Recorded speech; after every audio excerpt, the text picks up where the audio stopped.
this is Faith at Faith and Books. How are you doing? You can really see into my kitchen there. Anyway, this is going to be a September wrap-up. It's September 30th. I've been doing well with my picture book challenge, which was kind of for framed in September, but also it was 30 books in 30 days, or shorty September. So I'm not a fast enough reader to read 150 pages a day or more for short books, but I could read picture books. So that's what I did. And I have to read this one still today. Today is September 30th. It's his St. Jerome's feast day. So I'm going to do that today, and then I'll have wound up my picture book project. I didn't remember to read them every day, but I would catch up. I would read a couple one day, and then, I managed to read 30 in total, and I enjoyed the art a lot. So that was one successful thing. I'm not very successful about Shakespeare or reading Shakespeare. And today, since I have this last day of September, I'm going to read some sonnets. I think I managed to read 2. So I'm going to read some more of that. Anyway, I'll go into another book I read. Hold on, let me get a drink of water. It's like the minute I start talking. Okay, anyway, so I want to make this quick. So let me go through. This is more or less in the order that I read them. So I read Tolkien and the Great War, The Threshold of Middle-earth by John Garth. And this was a really interesting book. If you are a Tolkien nerd, you will appreciate it. I just read this in 2025. I read The Lord of the Rings for the first time, and I was fascinated by Tolkien. And I had this theory that the deep camaraderie in the Fellowship of the Ring came out of Tolkien's experience in World War I, fighting in World War I, and I think I was wrong. So this goes into his early life up through the war, and he had formed a society kind of like the Inklings, but this was like the American equivalent of high school. He had a club of 4 members, and then there were other people that came in and out, but there were 4 really close, tight friends. And what they did was they met to drink tea in this library and discuss their literary work. So they all had literary ambitions. Of course, Tolkien was the only one who actually achieved that.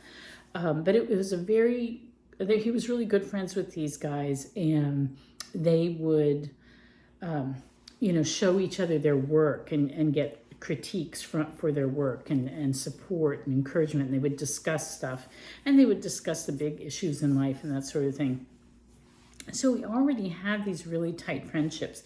And then when he went into the war, he wasn't like fighting in the trenches, shoulder to shoulder with the men, and they would, surge over the edge of the trench into the no man's land and fight together. He was a communications officer, and so that was more of an isolated thing, and he had to do things like work with carrier pigeons and learn how to lay telegraph lines and Morse code, and try not to let the Germans find out what the different whatever troops or whatever were messaging each other.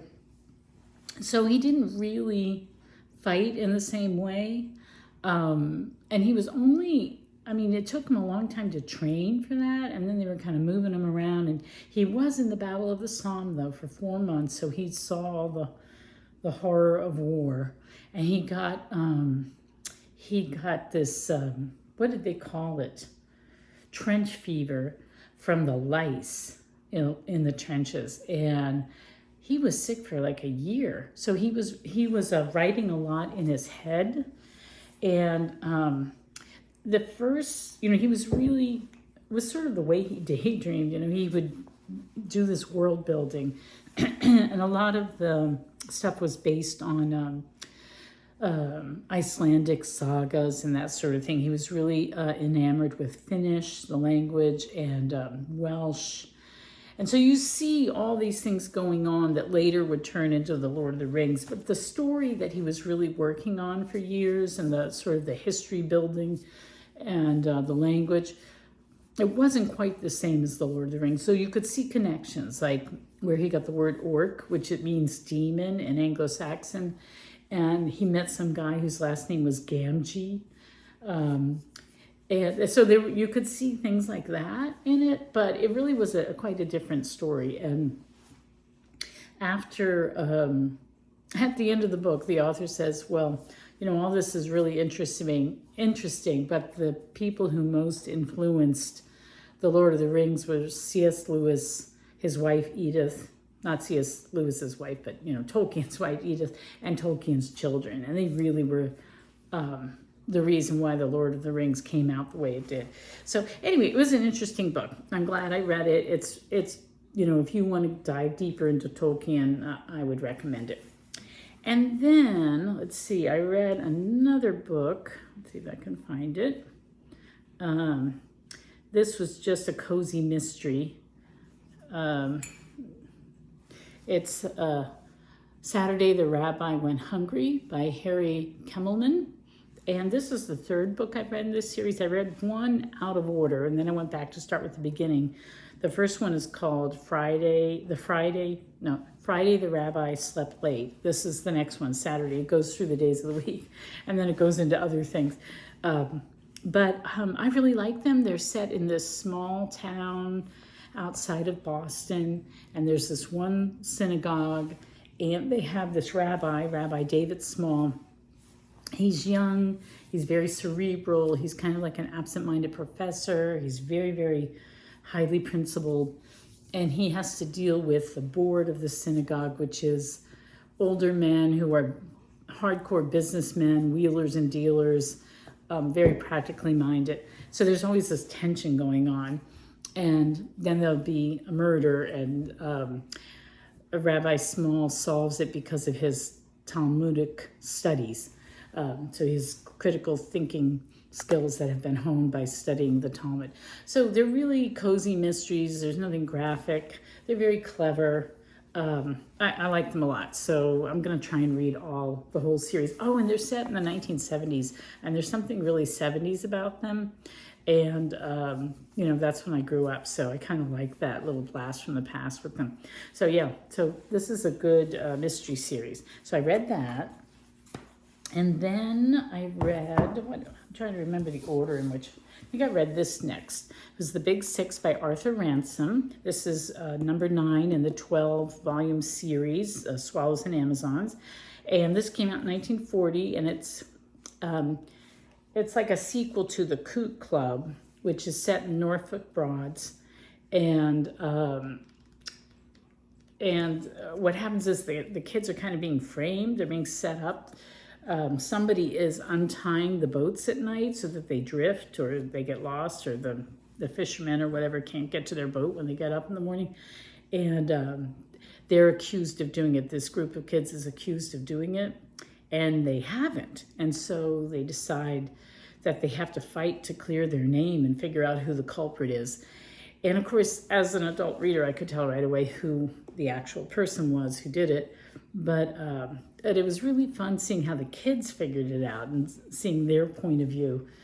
And what I really liked, and I thought it was very handsome of Arthur Ransome, there's only one girl in the group, and she turned out to be sort of the mastermind detective, who figured out, she got all the evidence together, she reasoned everything out, and they sort of took her lead. And she was the one that kind of rescued them in the end. So I really liked that. It was entertaining. I enjoyed it very much. Then let me get another sip of water here. I have water and coffee. Okay, so then what was the next book I read? I think it was this, A Time of Gifts by Patrick Leigh Fermor. Talked about this a couple of times at least. I buddy read this with my sister Lisa. We really enjoyed it. We read it in, I guess we started about the middle of August or the beginning of August, not quite at the beginning, and we finished it about midway through September. This is such an interesting book. First of all, your vocabulary will expand reading this book. You have to look words up. He has such a rich vocabulary, and he's writing it as an old man, remembering his year that he was 19. Well, it starts out when he's 18, and he walked across Europe. It's a trilogy, so this is the first book, and it's 1934. So he's walking through Germany and Austria. He's witnessing the rise of the Nazis, and he's meeting all these German people. And it's just delightful. He just has a way with words. He's young and so enthusiastic about literature and art and architecture and history. So you learn so much, and he just is amazing at describing things. So you feel transported, it's just delightful. So it's a very broadening book. I would highly recommend it for Framed in September. It made me want to go to a museum. I haven't made it yet, maybe in October. And it makes me want to travel down the Danube as well. So highly recommend this. And the best thing is my sister and I are going to buddy read the next book in the trilogy, which is called In Between the Woods and the Water. So we're going to read that together in December. Yeah, this is, 5 stars, 2 thumbs up. Then I read Where Only Storms Grow by Alyssa Colman. So she's an author I sort of know. This is her 3rd middle grade novel. This one is set in Oklahoma during the Dust Bowl. And so this is going to be my Oklahoma read for my Read the 50 States Challenge, which I'm very, very slowly doing. But this is going to be for Oklahoma. I learned a lot. I did not know very much. And I learned a lot from this. I will say that the writing style is a little bit clunky, but I think it's because it's for middle grade. So there's not a lot of nuance, and there's a lot of info dumping, but the storylines, the plot, the characters, the history, the setting, everything is done really, really well. So I would recommend this, and it's clean. I would recommend this. I learned a lot about the Dust Bowl that I did not know about. In fact, after reading this, well, I'll mention something later, but yeah, this was a good read. I enjoyed it. Then for the Theology Book Club, we were reading essays by Eberhard Arnold, who was an Anabaptist who started the Bruderhof, and they published the Plow magazine, which is a well-known Christian magazine. It's been going on for a while. And I was reading another book, which I didn't bring, his selected writings, and it was too scattershot. I couldn't get the whole picture of what he was driving at, or I didn't understand how it worked logistically. He's very much into Christians living like the early Christians, where they share everything and nobody owns property and that sort of thing. And that's what the Bruderhof tried to do. But I was having so much trouble, and I was just quibbling with him over everything because I really disagreed with him on certain things that he said. To me, he overstated things a lot. He got carried away.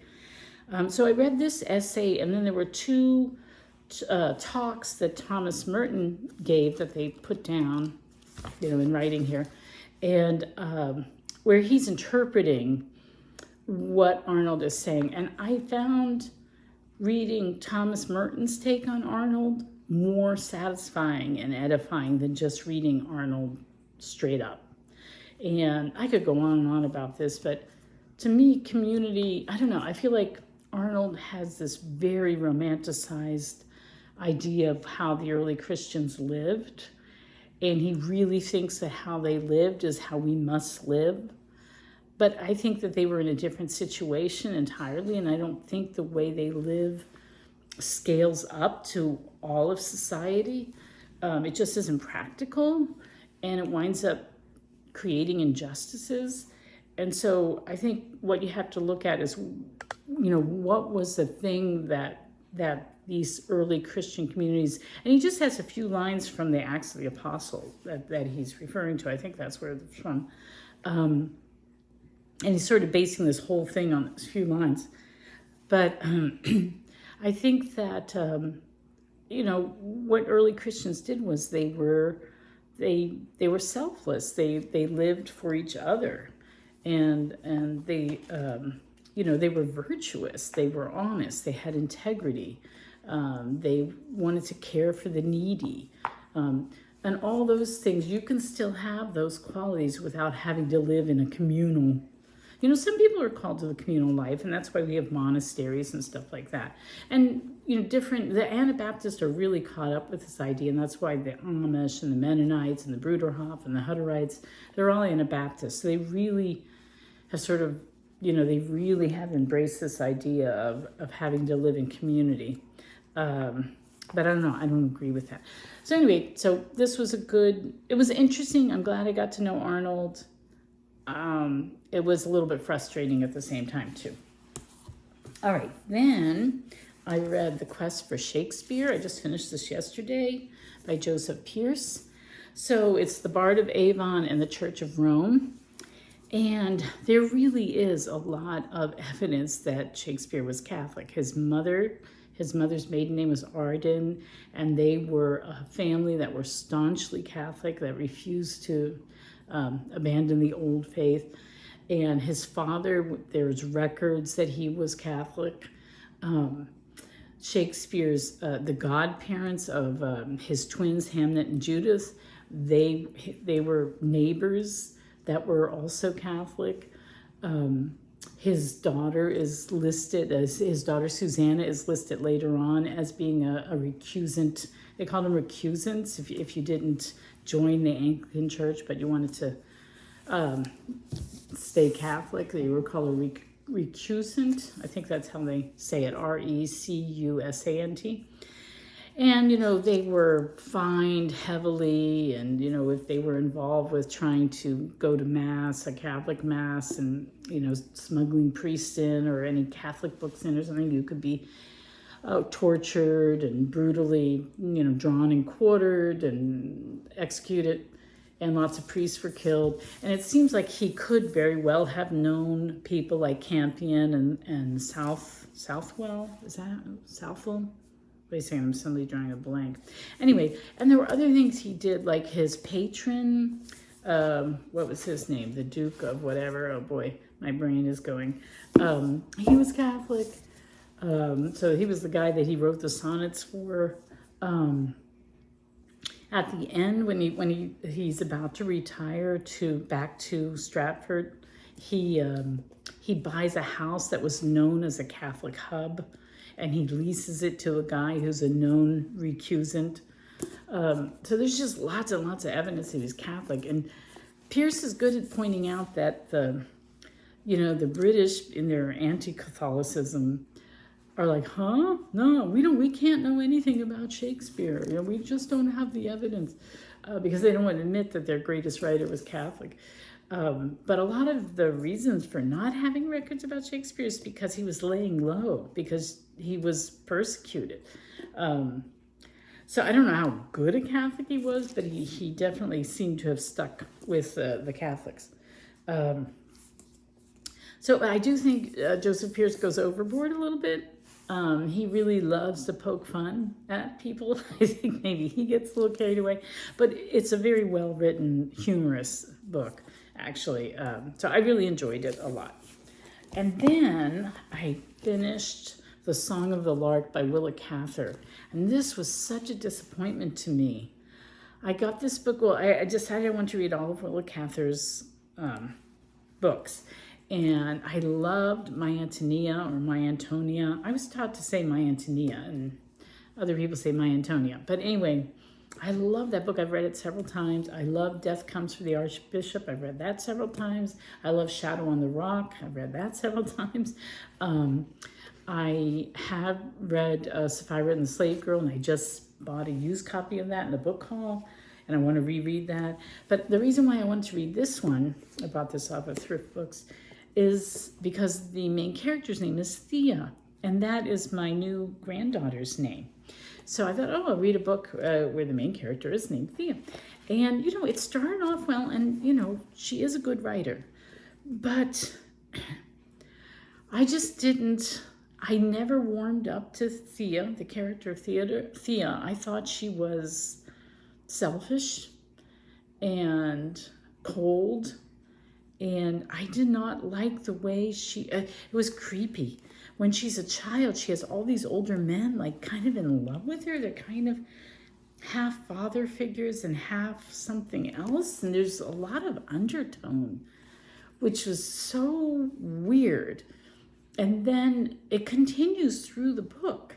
Like, she just has to have all these men like fawning over her, and she's allowed to be a free spirit and go off and do what she wants because she has this great talent. And it's pretty anti-religious, but somehow, instead of, God being in the picture, it's, she's called to greatness. And so it's her fate to go off and be a great opera singer. And I just didn't like the fawning men. And oh my gosh, pages and pages of dialogue where these men are discussing how special she is and how beautiful she is. And it was just word salad. I just couldn't relate. So, and there's more I could say about this, but I really didn't get on with this book. But I have to say something funny. I just learned about the Dust Bowl and how the Dust Bowl came about. It was because the railroads went out and it encouraged people to farm in places where farming really wasn't viable. And it caused all kinds of, had all kinds of ecological impact, which resulted 20 years later or so in the Dust Bowl, which is the greatest ecological disaster, man-made disaster. But in the epilogue of this, no spoilers here, but she's back in her, this counts for Colorado. The first half of the book is set in like southeastern Colorado, I think, or is it southwestern Colorado? I don't know, but it's where the Dust Bowl was. And then it moves around to Chicago and other places, and then it winds up back in Colorado. So this is going to be my Colorado book for my Read the 50 States challenge. But anyway, it says here, she's talking about how the town is now. It's the year 1909. This came out in 1915. It says, the grass grows thicker over the dunes than it used to, and the streets of the town are harder and firmer than they were 25 years ago. The old inhabitants will tell you that sandstorms are infrequent now, that the wind blows less persistently in the spring and plays a milder tune. Cultivation has modified the soil and the climate as it modifies human life. Well, that's not true. It didn't. It destroyed the soil and the climate. They had a drought, and there was a terrible, terrible result of the dust storm. So the Dust Bowl. So yeah, so she was really wrong there. Anyway, so that was a real disappointment. Okay, so I've already talked for 22 minutes. So that was my wrap up of my reading for September. I never did do more on T.S. Eliot, and I didn't get to this. I still hope to, though. So I still hope that that's going to happen. Now, two more things. For Victober, I'm going to put this puzzle together because some of these books here, let's see, Wordsworth, Tennyson, this one up here, you can't see it, but it's Jane Eyre, Barnaby Rudge. So so this is a Victober puzzle I'm going to do. And of course, I'm also going to be reading the book of Isaiah for October, November, December, yeah. But there's another event going on that I'm really excited about, and it is, oh boy, I should have looked up the name, Cozy Up with the Detection Club, something like that. Tahlia at Tahlia Nerds Out and her mother, Marlisha, of Marlisha's Meanderings, they are hosting it. And what it is you read a book, a mystery by someone who is in the Detection Club. And you have to look up I'll put the link below. But there's really clever prompts, and it's for the last quarter of the year. So you don't have to squeeze everything into October, which is dominated by Victober. You can spread it out. So I thought I would really quick show you what I'm planning to read there. In fact, I've already started. I already started on my Victober reads, and I've already started on my my Detection Club reads. So let me show you what I'm reading. I'm reading, let's see if I can go to the cover. This is actually a reread for me, but I do not remember it whatsoever. Let me get to so I'm reading The Red House Mystery by A.A. Milne. So, and I have no memory of it, and I know I read it before, and I started that last night. It's so light and fun, and it's going to be good. I'm excited about that. And then the other one that I'm going to read that's on my Kindle that I have read before, but I don't remember it very well. Wait a second, I hit the wrong thing. Come on. I always have trouble with, let's see. The next one I'm going to read is, I have been doing other reading too that I'm not even going to talk about, but The Viaduct Murder by Ronald Knox. He was also in the Detection Club. So and I know I've read that before. It's about these golfers. They find a dead body, but yeah, I'm going to reread that. So those are the two I'm going to read. They were in the Detection Club. I'm going to read the next, Agatha Christie, A Caribbean Mystery. She was, one of the founders of the Detection Club. And I may read other books. I don't know. I haven't planned that out. But in December, I'm going to open up this book, Murder for Christmas, and read some of these. And I'm going to read some that, by authors that, there's Arthur Conan Doyle. Oh, I've read that one, The Adventure of the Blue Carbuncle. I want to read, Baroness Orczy. How do you say that? She wrote The Scarlet Pimpernel, which I'm the only person in the world that thought that was so overwritten and purple prose. I read that out loud to my teenagers, and we hooted over how badly written we thought it was. Everybody else loves it. We thought it was ridiculous. Anyway, she wrote something called A Christmas Tragedy. She was one of the members. Marjorie Allingham. I've heard her name a lot, but I've never read anything by her. So I might read that one too. Anyway, I'm going to read a bunch from this. So that is a new thing going on that I think will be really, really fun, and I will link the information below. So that is my September wrap-up, and it was a good reading month for me. I can't usually get 8 books, and I was reading Truman, the David McCullough book, the first half of September, and then I decided that I really wanted to participate in Shakespeare, and I wanted to get to this one. So I put him on hold. I don't think I'm going to get back to Truman until November. We'll see. And I read other things. I was reading essays by A.A. Milne, and what else?